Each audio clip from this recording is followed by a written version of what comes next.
Hello everyone, welcome back to Mr. English Talks. I'm so excited to share something powerful with you today. Have you ever met someone who knows thousands of English words but freezes when they need to speak? Or maybe you are that person. Today I'm going to show you why confidence is more important than vocabulary, and how you can build unstoppable confidence even if you only know basic English words. By the end of this video, you will have real tools to speak more fluently, connect with people better, and feel proud of your English, no matter how many words you know. So grab a cup of tea, sit back, and let's dive into this life-changing topic together. Let me start with a story that changed how I think about language learning. A few years ago, I met two students on the same day. The first student, let's call him David, had studied English for 10 years. He knew advanced vocabulary like ubiquitous, paradigm, and quintessential. He could read complex articles and understand academic papers. But when I asked him a simple question like, "What did you do yesterday?" he froze. He started, stopped, corrected himself, apologized, and finally gave up. The second student, Maria, had studied English for only 2 years. She knew maybe 800 words total. But when I asked her the same question, she smiled and said, "Yesterday I go to market. I buy tomatoes. Very cheap. Then I cook with my mother. We make pasta. You like pasta?" Her grammar wasn't perfect. Her vocabulary was simple. But we talked for 30 minutes about food, family, and life. David watched us, amazed. He knew every word we used, but he couldn't join the conversation. This story shows a truth that many teachers don't tell you. Confidence beats vocabulary every single time. Maria communicated successfully with basic words because she believed she could. David failed with advanced words because fear controlled him. The good news is that confidence is not something you're born with. It's a skill you can build starting today, and I'm going to show you exactly how.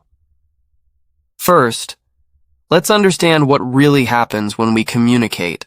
Communication is not about perfect words. It's about connection. When you speak with confidence, 3 magical things happen. First, people focus on your message, not your mistakes. Second, your brain relaxes and finds words more easily. Third, the other person wants to help you succeed. But when you speak with fear, the opposite happens. People feel your tension. Your brain panics and forgets even simple words. The conversation becomes painful for everyone. Think about a baby learning to speak. A baby knows maybe 20 words, but uses them with total confidence. "Mama, cookie!" Now, the baby doesn't care about grammar. The baby doesn't worry about pronunciation. The baby just wants the cookie, and guess what? The baby gets the cookie. We can learn from this. The goal of speaking is not to impress people with fancy words. The goal is to share your thoughts and get what you need.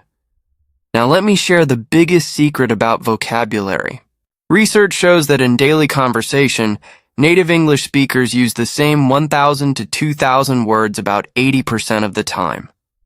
Yes, you heard that right. Most daily conversations use the same basic words over and over. Words like go, come, make, take, get, have, want, need, think. No good, bad, big, small, today, tomorrow, here, there. If you know these core words and use them with confidence, you can handle almost any daily situation. But here's where most learners go wrong. They think they need to know 10,000 words before they can speak well. So they spend years memorizing word lists, but never practice actually using the words they already know. It's like buying expensive cooking tools but never entering the kitchen. The tools don't make you a chef. Cooking makes you a chef. Speaking makes you a speaker.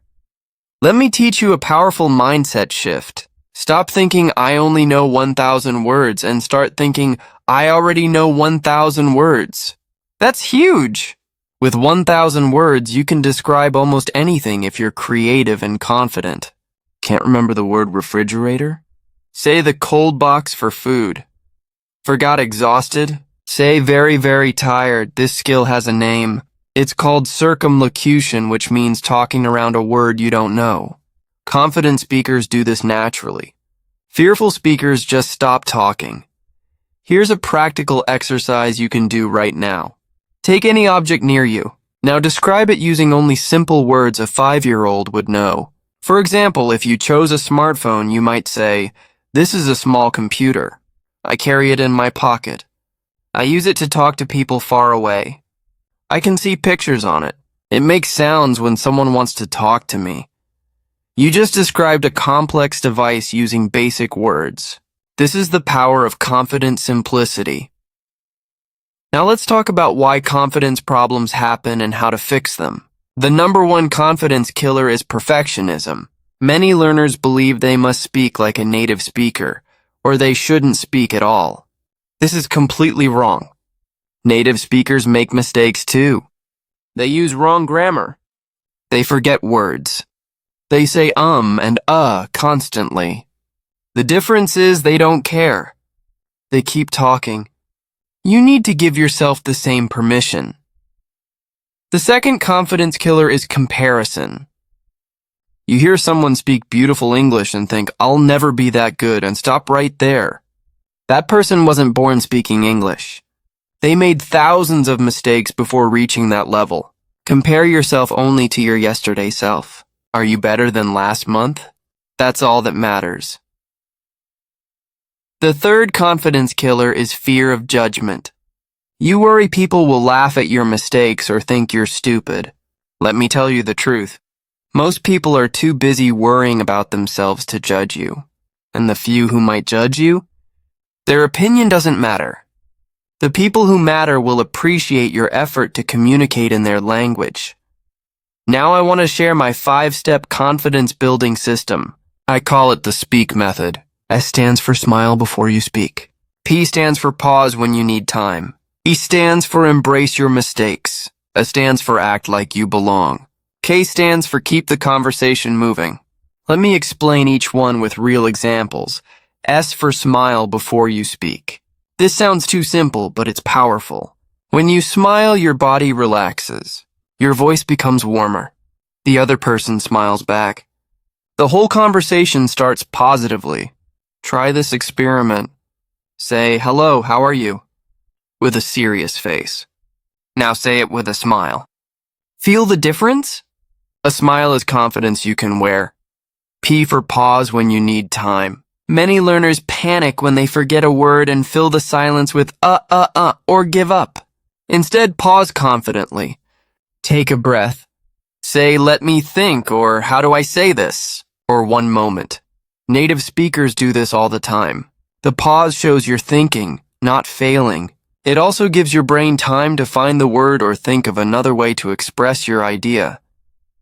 4. Embrace your mistakes. When you make a mistake, don't apologize 10 times. Don't stop the conversation to correct yourself unless it's really important. If someone doesn't understand, simply try again with different words. Say, "Let me say it another way," and move on. Every mistake is proof that you're trying. Be proud of your mistakes. They mean you're speaking, not hiding. A for act like you belong. This is about body language and mindset. Stand or sit up straight. Make eye contact. Use hand gestures.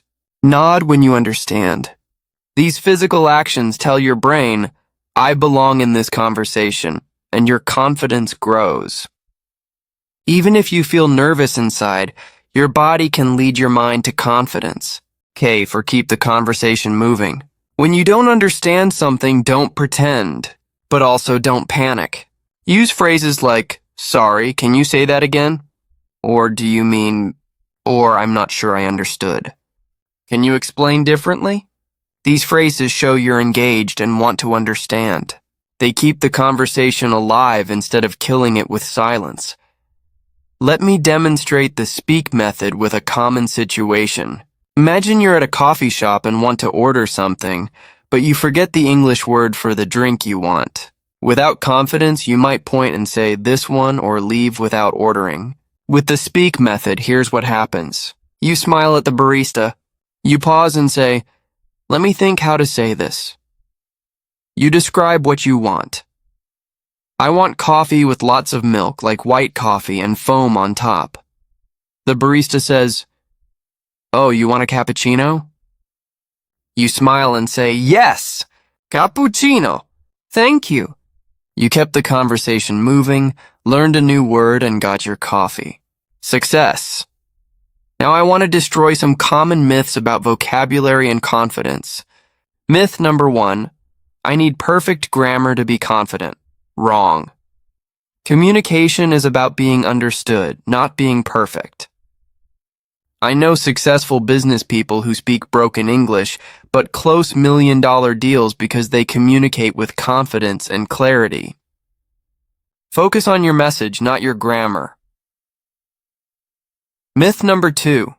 Native speakers will be annoyed by my simple English. Wrong again. Most native speakers are patient and helpful, especially when they see you're trying. They're often impressed that you speak their language at all. Many Americans only speak English, so they respect anyone learning a second language. Myth number 3. I should wait until I know more words before speaking. This is the biggest trap. Speaking is not the result of learning. Speaking is learning. Every conversation teaches you something. Every mistake makes you stronger. If you wait for perfection, you'll wait forever. Let me share another powerful story. I once taught a taxi driver who knew maybe 500 English words, but he used those 500 words to talk with tourists all day. He learned by doing. He would say things like, "You go hotel? Which hotel? I know Fastway. Traffic very bad now, but I know other road." His English was simple but effective. After 1 year of confident daily practice, he was giving tour guide explanations about his city's history. He didn't study grammar books. He just talked and talked and talked. Confidence plus practice equals fluency. Now let's talk about practical exercises to build your confidence muscle. Yes, confidence is like a muscle. The more you use it, the stronger it grows. Here are 7 daily exercises you can start today. Exercise 1. The mirror talk. Every morning, stand in front of a mirror and talk about your plans for the day in English. Use only words you know well. Don't worry about mistakes. Just keep talking for 2 minutes. This builds the habit of speaking without fear because the mirror doesn't judge you. Exercise 2. The voice message challenge. Send yourself a voice message in English every evening. Talk about what happened during your day. Listen to it the next morning. Don't criticize yourself. Just notice how natural you sound when you're not trying to be perfect. Exercise 3. The one-word story. This builds creative confidence. Start telling a story, but every sentence can only contain one new vocabulary word you're learning. The rest must be simple words you know well. For example, I went to the store. I wanted to buy bread. But the bread looked moldy. That means old and bad, so I bought rice instead. You're practicing new words while staying in your comfort zone. Exercise 4. The confident reader. Read a simple English text out loud for 5 minutes daily. Read like you're telling an exciting story to a friend. Use emotion. Change your voice for different characters. This builds confidence in your pronunciation and rhythm. Exercise 5. The small talk simulator. Practice common conversations alone. Pretend someone asked, "How's the weather?" Or, "What do you do?" Or, "Where are you from?" Answer out loud with confidence. Create different versions. This prepares you for real conversations. Exercise 6. The explanation game. Once a week, choose a simple process like making coffee or brushing teeth. Explain it in English using only basic words. This builds your ability to communicate complex ideas simply. It's exactly what you'll need in real conversations when you forget advanced vocabulary. Exercise 7. The compliment collector. Give one compliment in English every day. It could be "nice shirt," or "your English is good," or "this coffee is delicious." Compliments are short, positive, and create good feelings. They're perfect for building confidence because people always respond well to compliments. Let's talk about handling specific situations that challenge confidence. First, phone conversations. Many learners fear phone calls because they can't see body language. Here's the secret. Speak a bit slower and clearer than usual. Use confirmation phrases like, "So you said Tuesday at 3 p.m., correct?" Don't pretend to understand if you don't. Say, "Sorry, the connection is not clear." Can you repeat that? Remember, even native speakers struggle with phone calls sometimes. Next, group conversations. These are challenging because people talk fast and interrupt each other. Don't try to catch every word. Focus on the general topic. When you want to speak, use entry phrases like, "Can I add something?" or "I have a thought about that." If you lose track, ask, "Sorry, what are we discussing now?" This is normal in group talks. For presentations or formal speaking, confidence matters even more than vocabulary. Use simple, clear sentences. Pause between ideas. Repeat important points. Say, "Let me give you an example," and use stories. If you forget a word, describe it or use a simpler word. Your audience wants you to succeed. They're not vocabulary police. Now I want to address emotional blocks to confidence. Many learners carry shame from past experiences. Maybe a teacher criticized your pronunciation. Maybe someone laughed at your mistake. Maybe you felt stupid in an important situation. I want you to know something. That's in the past. It doesn't define your future. Every expert was once a beginner. Every fluent speaker made thousands of mistakes. You have the right to learn, to make mistakes, and to improve at your own pace. Some of you might think, "But I'm naturally shy," or "I'm an introvert." That's okay. Confidence doesn't mean being loud or talkative. Quiet confidence is powerful too. You can speak softly but clearly. You can take your time. You can be yourself while speaking English. The goal is not to change your personality. The goal is to express your true personality in English. Let me teach you about power poses for instant confidence. Before any English conversation, stand like a superhero for 2 minutes. Feet apart, hands on hips, chin up. This sounds silly, but research proves it works. Your body tells your brain, "I am powerful," and your brain believes it. You can do this in a bathroom before a meeting or interview. No one needs to know your secret weapon. Another instant confidence tool is the 2-word technique. When you're nervous, your sentences become long and complicated. Instead, start with 2-word responses, then expand. For example, someone asks about your weekend.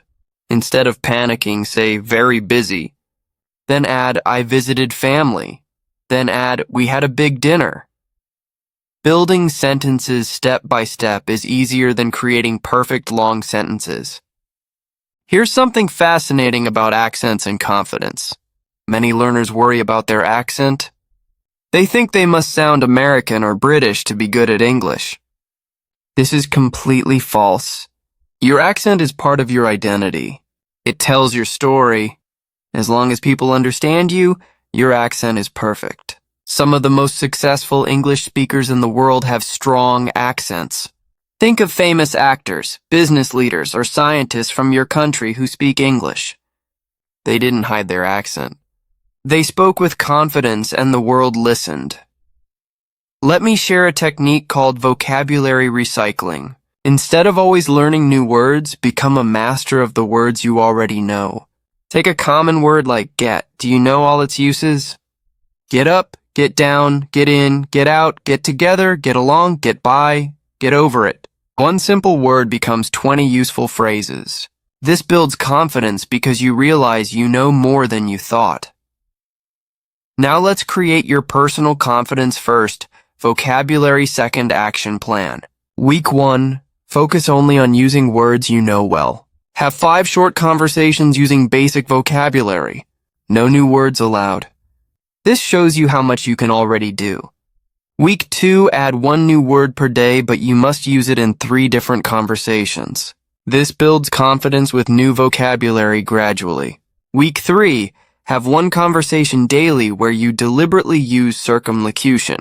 When you forget a word, describe it instead.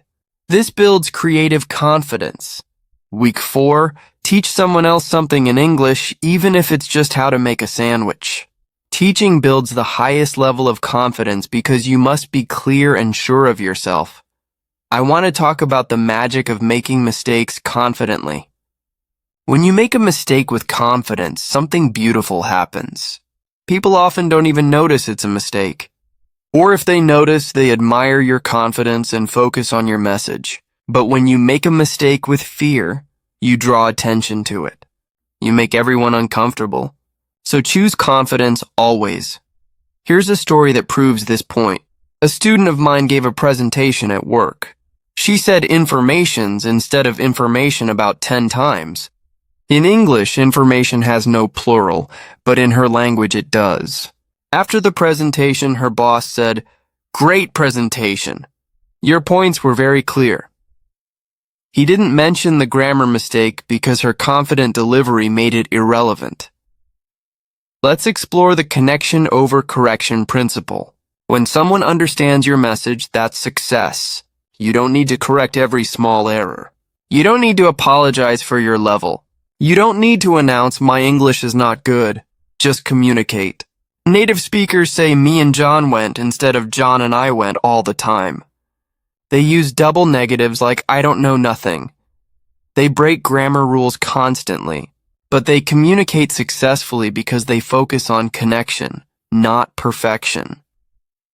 I want to teach you about confidence anchors. These are phrases you practice until they're automatic.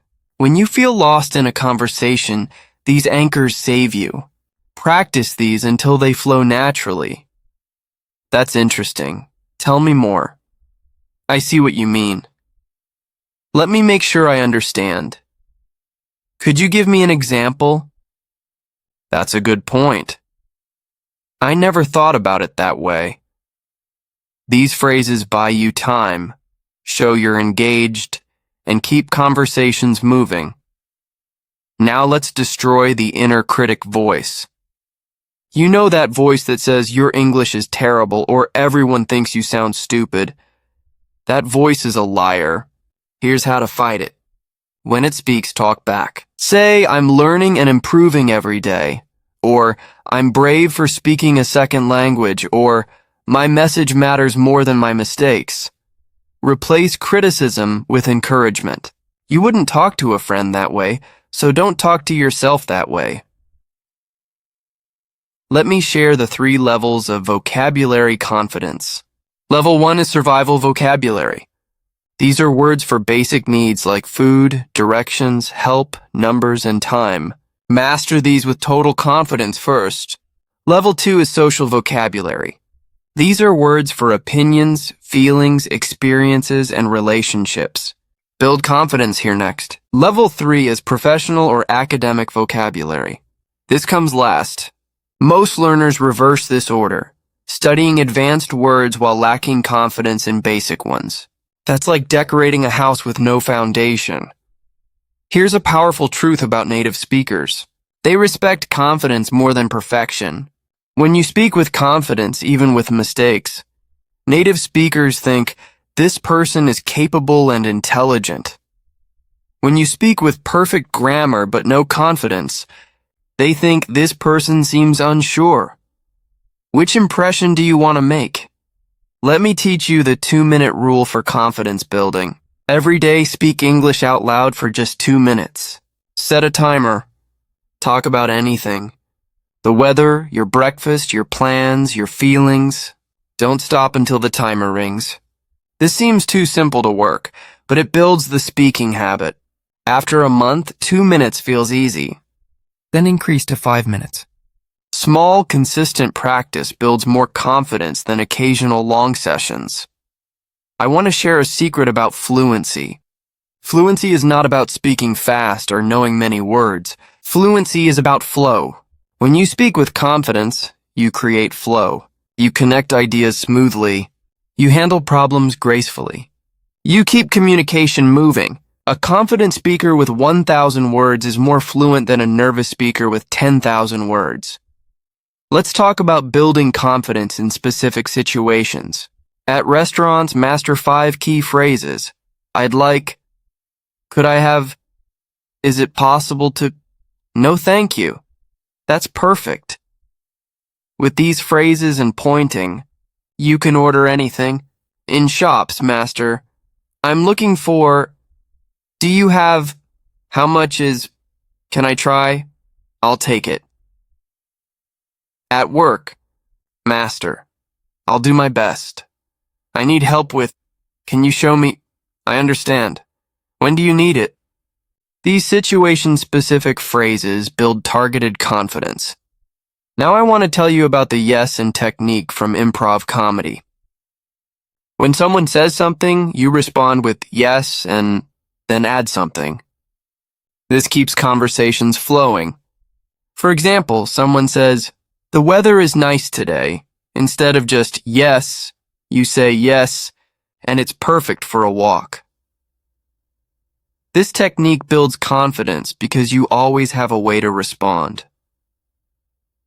Let's address the fear of silence in conversations. Many learners panic when there's quiet moment, but silence is normal in all conversations. Native speakers use silence to think, to process, to rest. You can too. When silence happens, don't fill it with random words.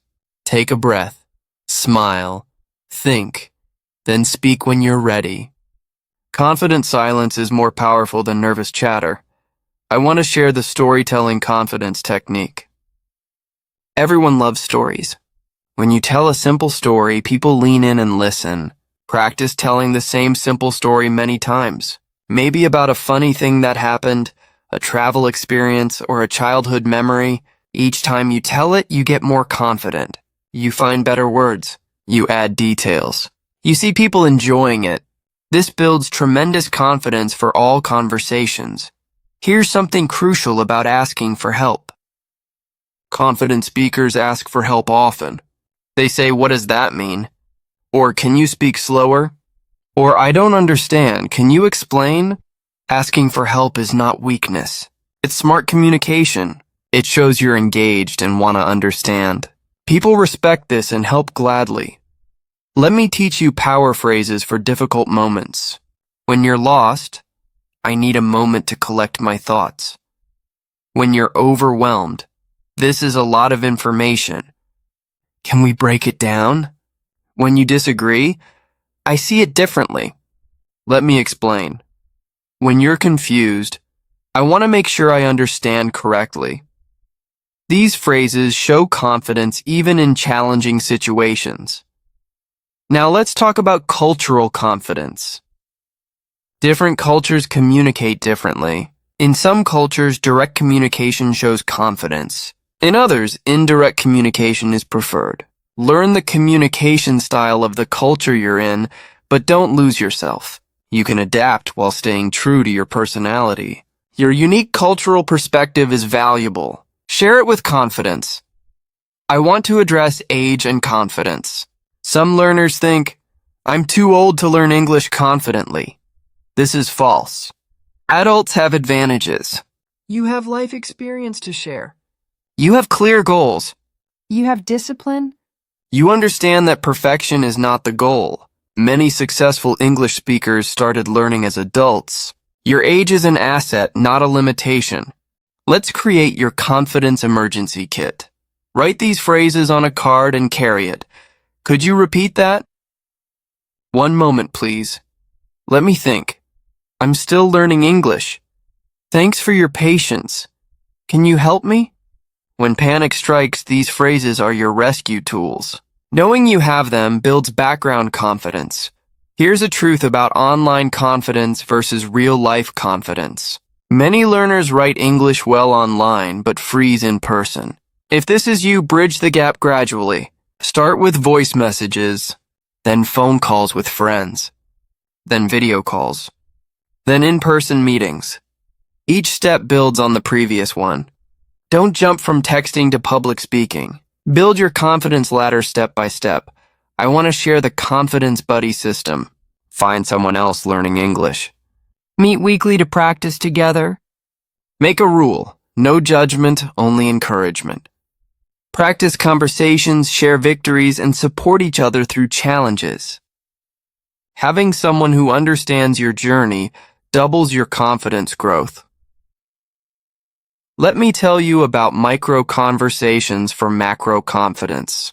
Instead of avoiding English until you need a long conversation, have tiny English interactions daily. Say good morning to the security guard. Ask how are you to the cashier. Comment nice weather to a neighbor. These micro conversations build comfort with English as a normal part of life, not a special performance.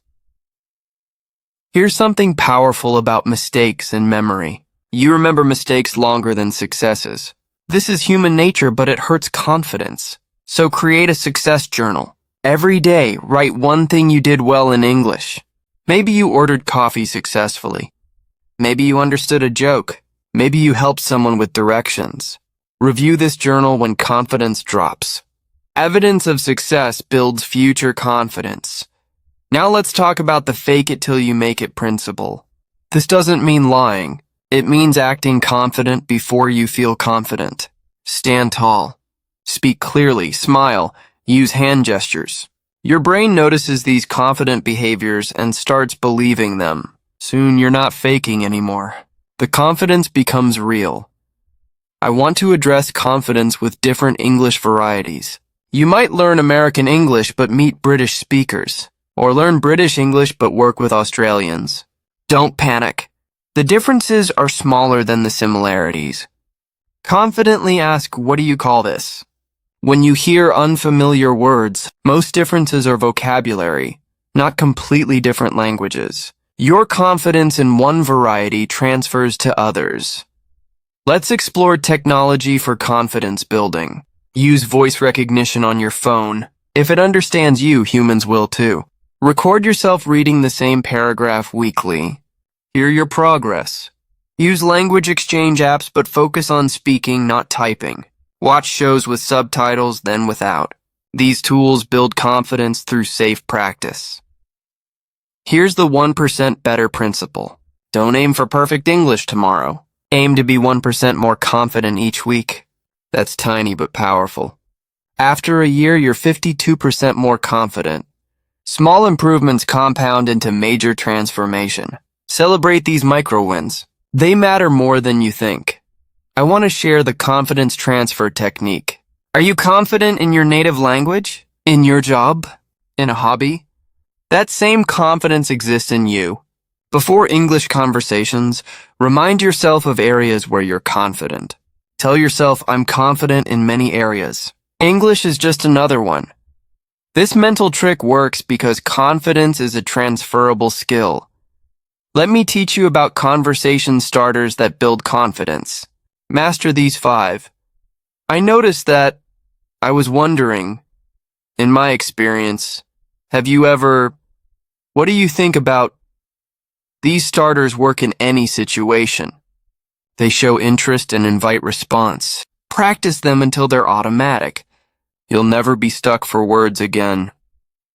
Now let's destroy the native speaker myth once and for all. There is no single correct English. British people can't understand some American slang. Americans can't understand some British expressions.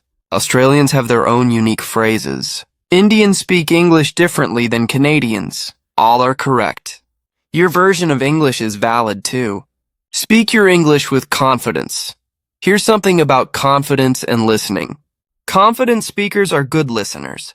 When you truly listen, you understand better. You respond more naturally. You build connection. Practice active listening. Nod. Make eye contact. Say, mm-hmm. Ask follow-up questions. Good listening builds speaking confidence because you understand the conversation flow. I want to talk about perfectionism recovery. If you're a perfectionist, try this exercise. Deliberately make small mistakes.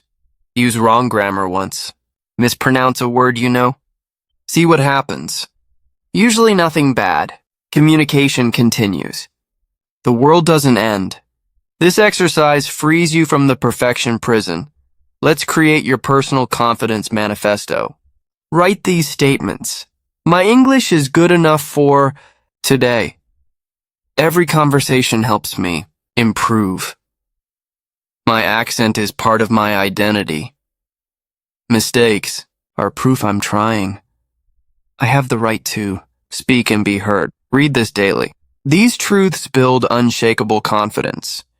Here's the circle of confidence principle. Start with people who support you. Family learning English. Patient friends. Language exchange partners. Build confidence in this safe circle. Then expand slowly. Add colleagues. Add strangers. Add challenging situations. Your confidence circle grows outward naturally. I want to share final power tools for immediate confidence. Power Tool 1. The 3-second rule. When someone asks you something, count to 3 before answering. This tiny pause makes you appear thoughtful, not struggling. Power Tool 2. The echo technique. When you don't understand, echo the part you did understand with a questioning tone. They'll naturally explain the rest. Power Tool 3, the summary close. End conversations with "so just to confirm" and summarize key points. This shows confidence and ensures understanding. Now let me tell you something personal. I've taught thousands of students.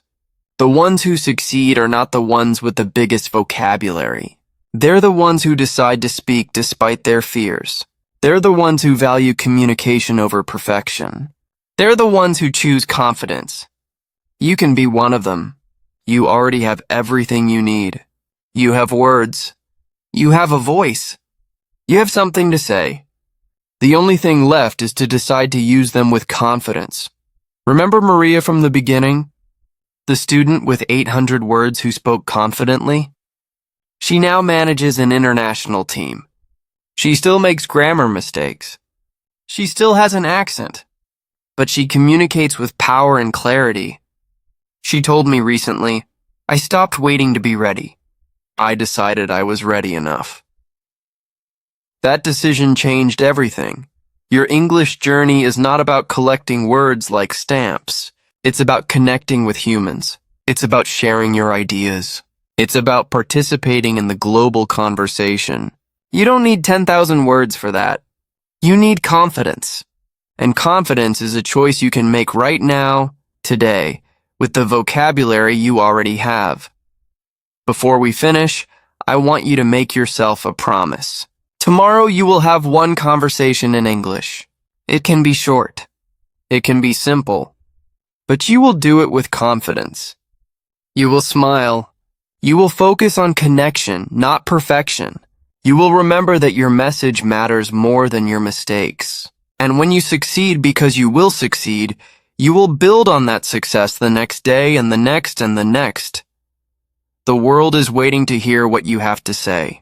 Don't make it wait for perfect vocabulary. Speak now with confidence with the words you have. Your future self will thank you. The people you meet will thank you. And you'll discover that confidence really is more important than vocabulary. Thank you for spending this time with me. You've taken the first step by watching this video. Now take the second step by speaking with confidence. Share in the comments one phrase you'll use confidently tomorrow. I believe in you. Your voice matters. Your English is enough. And remember, if you like this video, don't forget to subscribe to this channel.